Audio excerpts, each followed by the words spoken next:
Hello, everyone, and welcome to another episode of Cytology 101. I am crazy excited because we have a repeat guest, which I think this is like the first time in history. Dr. Dunn is with us again. We're so excited. Actually, your episode when we talked about leadership, there was so many people that was just like, I've never really heard a doctor talk like that before about their team. And I was just like, heck yeah, that's what we're all about here over in the Dental Cess universe. You should come on over to the bright side.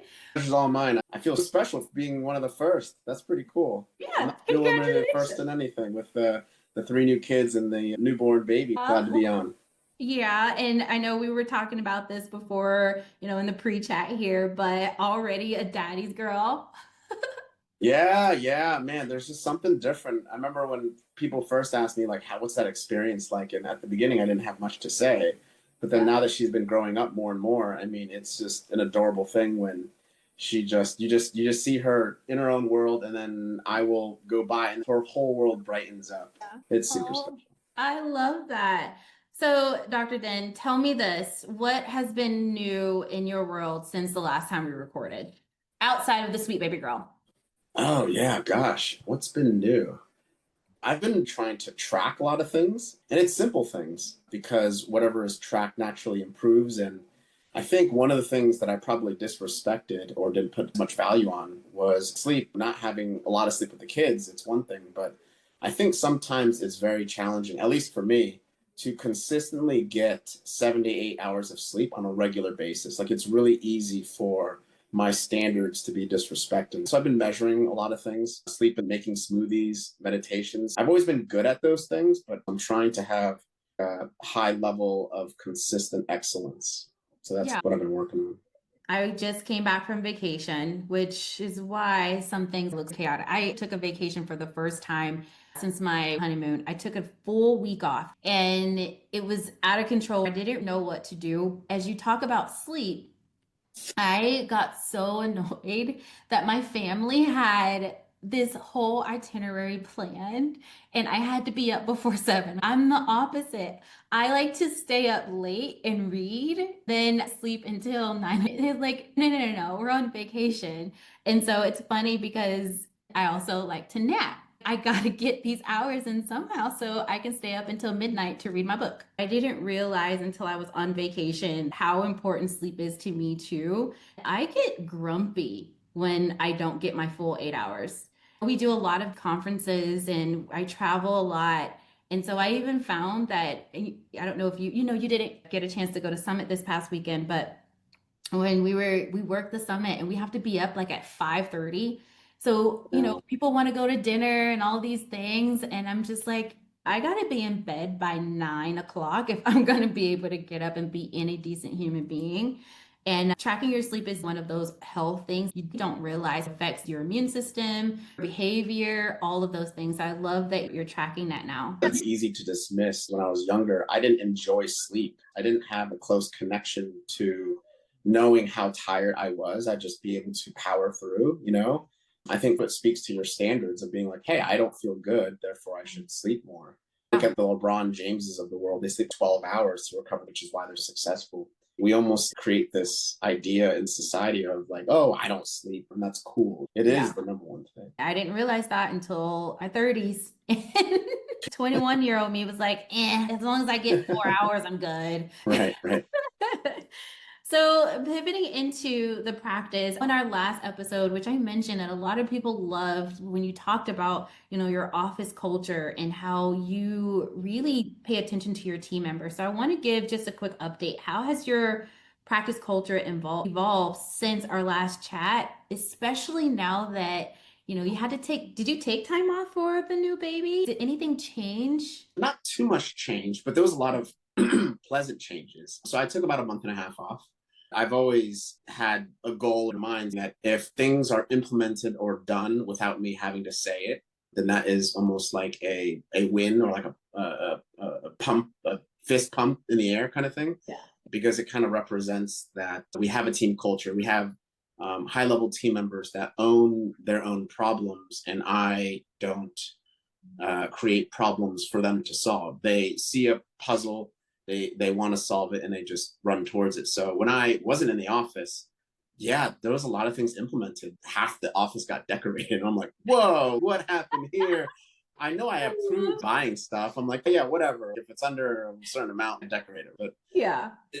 the personality of the office started to come forward. They have these little smiley faces with long legs. One of my team members put like plants with water in because they wanted more greenery type of thing. And Yeah. it was kind of tumbling because it was like, I'm not there. And therefore people feel like they don't have to sit up as straight, but they're starting to really own the space in the office. So there's the work, but then there's the office space. So I thought that was super cool. In terms of the team, we had a couple new team members that kind of got to their 90 days. We had like one team member that just started. And again, I'm trying to connect with gratitude and appreciation more. So I try to really capture and write down moments when good things happen. And I had two team members say it was like an amazing place. And I hate to brag in public here. I feel awkward with compliments already. But I had two team members tell me it felt like a dream to work here. You hear the stories where they came from. One team member was a dental assistant for 3 years and no one invested in her. Now she's my team lead and doing so much. She's my right hand in the office. We had another person just say like, is this real? Like people are nice and they care about each other. I felt really appreciated. They really missed me, and that's always a nice feeling. I love that. I work with so many offices and I talk to so many team members. It's really moving when that's what you're hearing from your team. The office has a personality now. I had this conversation with one of the OMs earlier where she asked me, what does being vulnerable mean? When people think about being vulnerable, they think about, well, laying all their baggage out there. It means whatever you want it to mean. If your team members feel open enough and you said, like you said, it's more lax, the personality now is starting to show through in the practice, that means you're opening up and they're seeing you as a real human being. You're not a boss that you can't have a conversation with about racing or The Witcher. It's not all work and no play. That's being vulnerable. Open enough to say, you know what, I was not getting a lot of sleep. This not getting a lot of sleep is affecting how I'm coming into work. So if I seem a little cranky, guys, which slid also a cup of coffee over to me, right? That's being vulnerable with your team enough to be open and see that you're actually a decent human being. And guess what? We have feelings like one. She was mentioning how, I don't really understand how to get my team members to see me not as like an authoritative figure. I mean, yes, I do. I'm the office manager, but also a team member, a human being. I said, present yourself as such. Talk about your family. Talk about when you're not feeling good. When they have great ideas and it has nothing to do with a patient, but maybe they just want to decorate the office and put some smiley face figurines and plants. Let them do it. Let them, because they're trying to shine too while you're being the person. Hey, I love plants. What kind of plants would you put in here? Let's get approval from the doctor and move forward. I love that you're doing that for your team members because not a lot of docs are. Shout out to you. I'll take all the wins. You bring up so many good points, making me reflect on how a lot of offices create such a good culture and everything you said, plus making it safe for your team to share those things that you mentioned. Like, hey, if you mention that you're tired, like, oh, is the boss gonna, judge me, or is this a safe space for me to say these things, And Yeah. I just think it's so powerful whenever the team can hear that, and it's the opposite. It's like, oh, everyone will rally together to support that person versus making judgments as a result. But yeah. Definitely takes grooming and intentionality. You have to actually share stories about yourself. I remember when we first started our morning positives, you see different people show up. Some say the positive, some say, I don't know what my positive is. And I'm like, what is my positive? What message am I wanting to communicate to my team? I would just say my positive. Then I realized some of my positives are not relatable. I'm almost OCD about personal development. Talking about cold showers at 4 a.m. doesn't resonate with people. They just think I'm crazy, Right. So I was like, maybe I should share stories about my family. What would they resonate with? So like talking about my wife, things that happen with my wife, talking about my kids, Finding things that are very relatable really humanizes an authoritative figure. It's funny, one tangent here. We had a team meeting the other day, and people told me I was humanized when I showed them this. I showed them a college video of myself doing a dance competition. It was just like, it was not super amazing. It was a minority Greek stroll competition. The quality of the video is down there. So this is, man, like, 15, 18 years ago or something. They were going nuts. The whole team was going crazy. So that was cool. I love that. As we're getting this update about your team culture, team members feeling they can be independent, and you said humanizing yourself. I mean, there's so many people, especially again, trying to bridge this gap between a practice owner and team members. There's a different level, right? There's different things you're doing that your team members aren't. And you just simply showed them this cool video of me just doing a dance competition. Just goes back like, oh, wait, this is a normal person. You can't talk about cold showers. Mark did that with us, and I was like, absolutely not. And then I don't know if you went to Voices of Dentistry that one year when the hotel hot water tank went out and we all had to take cold showers. Oh man. In Arizona. It was bad. And I was like, that's the only time I'm taking a cold shower is if it's but I love that you put that where it can be relatable. More like, I'm not gonna go and I'm not gonna talk about, hey, I took my private jet out and then my yacht and I did all of these things, or I went golfing on Tuesdays with my buddy while all of y'all are sitting here working. Yeah. Oh, must be nice. Yeah, so I love that. But it takes intentionality. You almost have to plan what you want to say and nurture. This is weird for me because I don't really think about myself. How do I want to come off? I'm just like, this is who I am and whatever, right? Yeah. But if you want your team to get to the highest level, our role as leaders is to help connect them to the best version of themselves. Them feeling good before the day starts is very important. It's not like pulling weeds out, but it's like watering a plant. It's like watering a plant. You have to put energy into it. It's not natural. I don't want to come off as like, oh yeah, it's easy. It takes thought. It's like, what do I say? What do I do? Perfect. Let's think about it. Let's come up with a game plan over the next month. How do you grow culture? Well, it's asking questions, getting to know your team. If you want to be relatable to your team members, find out what they like to do. I don't know about you, but it drives me insane when I ask a team member, what do you like to do outside of work? And they may say, well, I like to hang out, or I don't like to do anything. I just hang out with my kids. Well, what do you do with your kids? I may ask, if I gave you a buttload of money, go anywhere you want to go, purchase anything you want to purchase, and it cannot be for your family, it has to be for yourself, what would you do or purchase?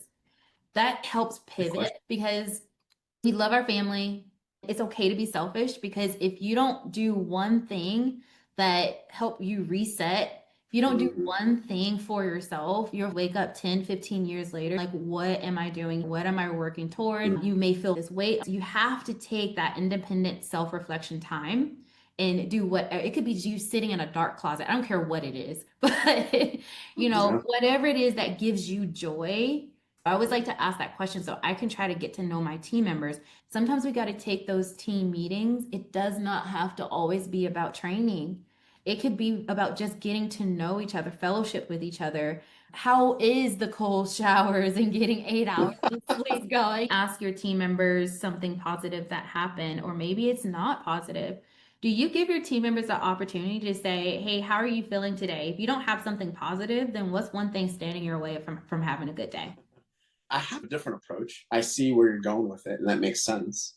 But my take on it is that happiness and joy is intentional. Like it's an active process. It's not passive. It's not, hey, I'm going to show up to my friends and I'm just going to have a good time. And so there are instances where people are like, I have nothing. I can be a bit of a bosshole in that I'm like, does anyone have anything that Natasha did yesterday where it might have been a good thing? Like, so I let the team kind of chip in, which, kind of exposes the team member and highlights that they're not giving a positive, but that's my way of like, let's like really try to focus and find something. So I do it because the team like jumps in and ends up being like, oh, you did this one thing for this patient and that was amazing.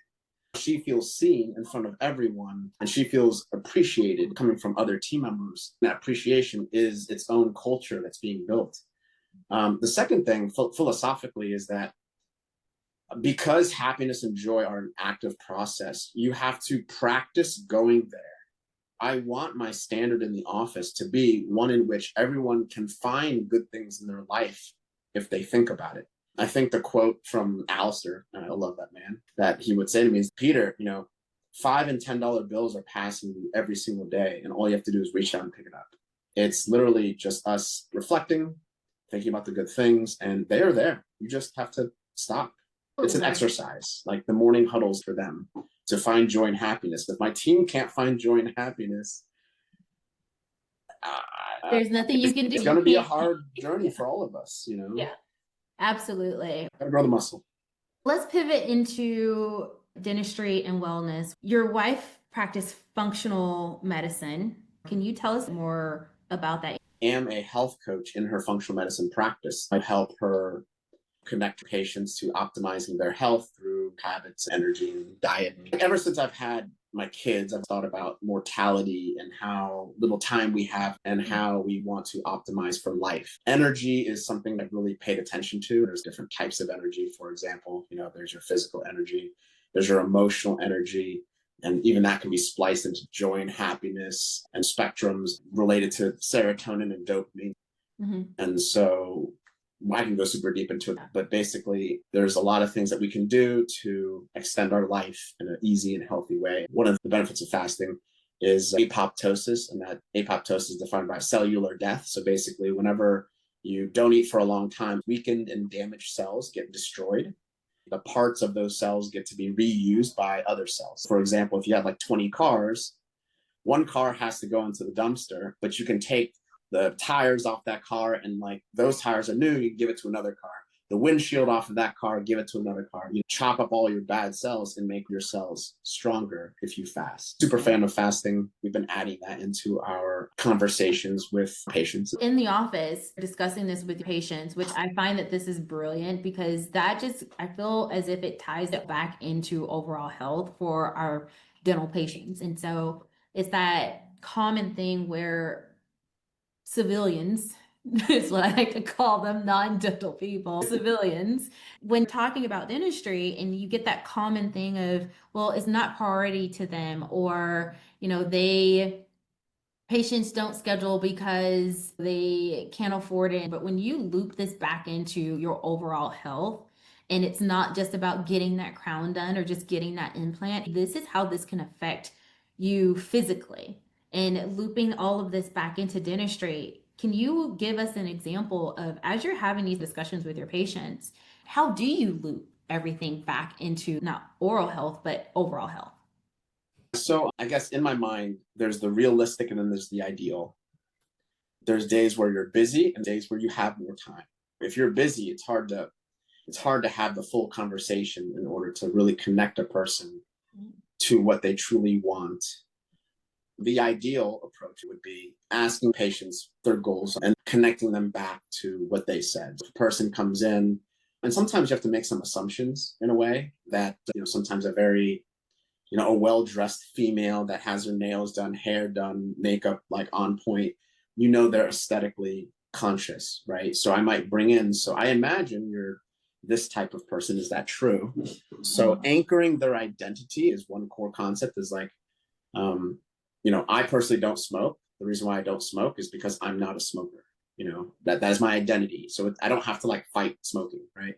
Mm-hmm. So patients will not fight themselves if they have an identity that's been named. So for example, it's like, I'll ask the question, are you the type of person that wants to fix things right away as they come to prevent it from getting more expensive? Or are you the type to, as it comes in, you'll fix it if something breaks? Do you want to prevent, or do you rather like fix it at a certain time period? And so by anchoring them to that helps, go back to having the conversation with the crown, for example. It's like, yeah, I'm considering, placing a crown on this tooth. Keep the language open. I am considering, not necessarily I'm recommending, like this should happen, to allow them to make the decision for themselves. Like, hey, maybe we should consider a crown because it's broken down. You said you're the type of person that wants to fix things before it gets more expensive. There's never a time to fix it more cheaply than now. I don't want you to have infection and yada yada. What would you like to do? That's how I loop that conversation. In terms of health, if health is not important to them, it's hard for me to make it important to them. So asking them a question to guide them to health being important is kind of where I try my best to do. I know I'm kind of rambling here, but do you keep both of these sides? Because you're doing this consulting in your wife's practice and your dental side. So do you keep this all separate, or do you intermix a little bit of this into your practice? oh, it's completely separate. It's two It's separate. completely separate. I've been pressured to create a functional dentistry practice, but Yeah. it's a lot of work. What's your take on this? Because as I think about it, and I think about those offices that I work with that are holistic, Mhm. as you start talking about DNA repair, it's also about how hard your body is fighting off other things. Exactly. If I take a holistic approach, I'm paying attention to what I'm putting in my body. Because, like we talked about sleep earlier, right? Mhm. I have lupus, the autoimmune disease, and it's I have a lot of things I could to, say about this. yeah, You want I help? mean, but it loops like all back in because overall it's just my body fights everything. It doesn't like foreign things inside of it. Yeah, yeah. But as I think about how you have this awesome practice, awesome culture, really great leadership tactics, and you're also doing this wellness coaching with your wife and looping this all back in, I think that a lot of this does play a part. And I can't help but go back to holistic dentistry and how it is crazy important that we pay attention to what we're putting in our bodies. If we're looking at this from a completely different Lens. lens, yes, from a different lens, all the things that you're saying does kind of loop back in. And as a team member, how I'm thinking of all of this is, well, I can take some of the things that you're saying, and I can, if I have a patient who is diabetic and on their health history, they mention that they're diabetic. Hey, Dr. Den, I know that you talk about wellness, you talk about overall health. I want to point out that this patient is diabetic. Is there anything special of how I can get this patient to say yes to treatment? And I know you said that you have a lot of people that want you to do like this functional dentistry type thing, but I think you have something cool here. And for those doctors I work with that are holistic and talk to their patients about what they're putting in their body, I do think that it blend together. And someone who has lupus, I respect that you are talking to your patients about this, not just about that crown. And I think that's really cool. You're educating your patients on that. Yeah. I appreciate the kind words. It definitely has my attention, maybe even more so than dentistry. We focus on solving four main things. One is energy, gut, sleep, and mood imbalance. So anxiety, depression, that kind of thing. Because a lot of it is as a result of the gut. A lot of the autoimmune diseases that we say are autoimmune diseases that are unknown origin is due to gut issues. As a matter of fact, I'm sure maybe after this we can have a conversation about it, but yeah, it's definitely a place of my passion because you start looking at the current medical model, it makes you angry. It just makes you angry. There's a lot more updated tests out there to solve, IBS, eczema, autoimmune conditions, even neurodegenerative diseases. They're hard to solve, but they're solvable. It's a place where society is moving towards. The current health system is failing them. Oh, I'm tired all the time. The doctor gave me all these things, but it's not helping. No. Right. It's these type of people, or your GI having IBS for like decades. Like that's not normal. Your body has the potential to heal, and we're just not giving it what it needs. It's that simple. It really is. I found that it's hard but simple. That when I found out that I had lupus, and a lot of people recently was like, oh my God, you lost so much weight. What are you doing? I really wish that I could tell them that I was doing like this grand plan, but I really not. But this book that my endocrinologist referred to me was The Autoimmune Solution. And essentially, it was like this step-by-step process and just starting off with fixing your gut and the anti-inflammatory foods we're putting into our body, all those things. Was I able to do all the things? No, I wasn't. I have the palate of a 12-year-old. And there were things like I still won't drink milkshakes. SD actually found something tasteless because I hate it. But making small changes, I'm not going to go out. If I know this is going to cause me to have a flare up, I'm going to stop doing this or Right. eliminate what I'm putting into my body because this, if I just make this small tweak, now I'm not even on meds anymore. Like Mhm. you Oh, wow. joke about being tired all the time. I was tired all the time, cranky. You don't realize how much it affects. I was restless. I wasn't sleeping really great. I didn't have the energy to get up and do like fun activities, all these things. And it's just making, again, I don't want to be like this crazy person who's like, I changed my life. I didn't. I made small changes that work for me. I love that you have these two different sides of medicines. You're in dentistry, but you're also in this functional medicine approach where you're talking to your patients, you're coaching your patients on how they can have this just overall healthy lifespan, longer lifespans, Yeah, right? yeah. It changes your personality. You're a different Mhm. person Yeah. when you are in the extreme versions of some of these places. I mean, I have the privilege to see people's health panels change when things get fixed. I had yeast overgrowth in my gut. And so when that happens, it really pulls and prevents your body to recycle serotonin. So I was not able to connect with fulfillment as well. I didn't have a strong connection to a positive reinforcement loop. For example, you have a success and you're like, hey, I did that thing. I feel good about it. Let me do it again. Like that Yeah. system was broken inside of me because, and I guess a large part of it was the yeast overgrowth. It changes your personality in a way because Yeah. at one point I had low dopamine too, but I was avoiding after work. I just thought, oh, I'm a business owner. Entrepreneurship is tiring. When I came home from work, I'd be like, I don't feel like doing anything. I want to avoid my kids, not do the dishes. Once I had it fixed, I look forward to seeing my kids and can do the dishes whenever I want. And Yeah. it's that dopamine willpower thing. In those extremes, you're a different person if you Mhm. compound that over decades of Mhm. having some of these conditions. Got to put on the oxygen mask first, taking care of ourselves, Mhm. being selfish to make sure that our health is optimized is very important. Very important. I have a question, which Yeah. I can't help. I wasn't going to ask it, but I'm going to ask it. When you're working with your team members, Mhm. and as we're talking about just overall health, right, and how it does affect your mood, when you're working with your team members, what resources do you offer to your team members to help support them when you're noticing, okay, Sydney usually doesn't act like this. You're a doctor, you work with functional medicine, you can tell, and I'm going to use myself as an example. You can tell something was wrong. Like my hands were swollen, my face was swollen. I think something's going on. And I know you can't cross that line. There's a HR line that you can't cross. Well, I cross it. I'm invested. I care about people. What's going on? How are you doing? Like, I Yeah. don't. I didn't know I was not supposed to cross the line. Maybe I shouldn't. But if I see a team member that needs help, like I guess put it this way: if I'm running a business and I Mhm. want a person to be at their best performance, I care about people. Speaking from an entrepreneur capitalist side, if you Mhm. want your team at their highest performance, it's in my best interest to be invested in their health mindset.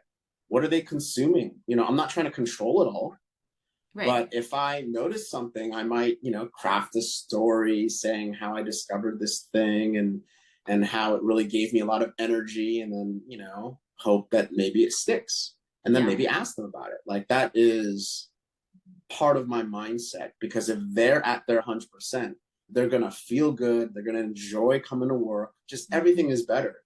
Yeah. Honestly, I wish I looked at numbers more at the beginning of my career, but I really Yeah. focused on like how do I make myself the best version of myself for my team. That's Mhm. how I grew my practice. I got hyper focused on habits. I Yeah. absolutely crossed the line. I absolutely try to figure out how I can, we create a competition measuring how much water you drank and how much Yeah. exercise you did per week. Whoever won got a bonus. Everyone's healthier. Great. $50, $100. Let's do that. Yeah. And that's what I was thinking. Hearing you talk about body health outside of dentistry, when I think about the ideal team and we think about four futures, your mind, muscle, meaning, money, all those different quadrants. As I think about something that you have unique in your office is that you do have this completely different perspective where you can help support your team members, where you can see the energy is Mhm. low. Mark introduced me to, which I don't work in the office with him anymore, but AG1 was something that I now love. I love to What's drink. that? What's that? It's a like multivitamin formula. It's in a green package. And it has all your daily vitamins with your superficial vegetables. That's the only way I actually get my vegetable intake outside of Caesar salads that I eat. Nice. But I found that I really like drinking. My skin felt better, and it was just something that he just bought for the office. And Mhm. now I buy it. Or I said earlier, with Esty, she tries to get me to drink more water, and I really should, but it's not the lack of, I know, it's right here. Actually, she goes, I need you to drink half this. But I'm talking all the time. I don't have time as a practice owner, as a leader. There's little things that you can do to make that connection with your team, is what I'm getting at. You can Mhm. say, hey, everybody, I have protein shakes in the office. Last year for our team retreat, we had field day. Well, we did a whole bunch of field day games. If we Wow. want to stay active, and one of these days, I'm actually going to implement our Yoga Wednesdays. You can help your team members with their health. And you can help them in like so many different ways to loop that back into your core values. If your core values is, I want everybody to have a healthy work-life balance. And Sydney is working towards, hey, I have lupus and I'm trying to decrease inflammation, then buy anti-inflammatory snacks. Sydney, if I could help you lose weight, what are your goals? Well, I'm Yeah. trying to get a gym membership. Well, guess what? You can loop that into your bonus systems. Instead of $5,000, you have Mhm. a bonus. Hey, your bonus system is you get up to $500 credit towards whatever you're working towards. So I'm going to put this into, I'll get you a 6-month gym membership and Mhm. equal in value, Great right? ideas. So those are things that you can actually do that motivates your team members. But because, like I said, you have this unique practice where you do dentistry and functional medicine, those are really great things that you do for your team members that just help build this ideal culture. This was a great episode. We got fun and then we got deep. What's next for you? What are you working on? Well, being a good father, the kids are having my attention in a special way. I've really connected well with family. I've been wanting to bask in the enjoyment of, just because I have young kids. I have a 4-year-old, 2-year-old, and a newborn. I'm working on a lot of cool AI automation things for the practice. If I can get it off the ground, I'll maybe make it public. I'm really getting deep into AI. I'm continuing to work in my wife's functional medicine practice because that's what I enjoy.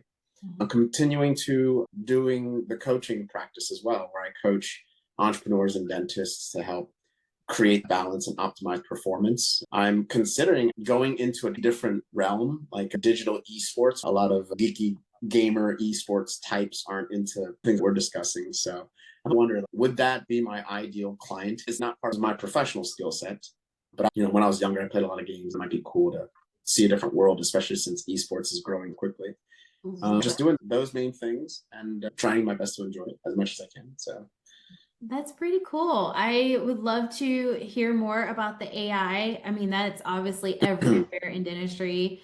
I think that a lot of people are adopting it in so many ways, whether it's from scheduling phone calls to diagnosing treatment, supporting treatment, that type of mhm. thing. So it's just everywhere. I'm not a gaming nerd, but I am a great sideline cheerleader. Like, you got it. I'm curious to see how you put all of that together. I appreciate your time and scheduling to be back on with me. Yeah, it was fun. It's always a great hangout with you, Sydney. You give me a lot of ideas, good reminders. This is a giant reflection conversation for me. I appreciate it as well. Thank you so much for your time today. And thank you, everyone who is tuning in and for another episode of Cytology 101.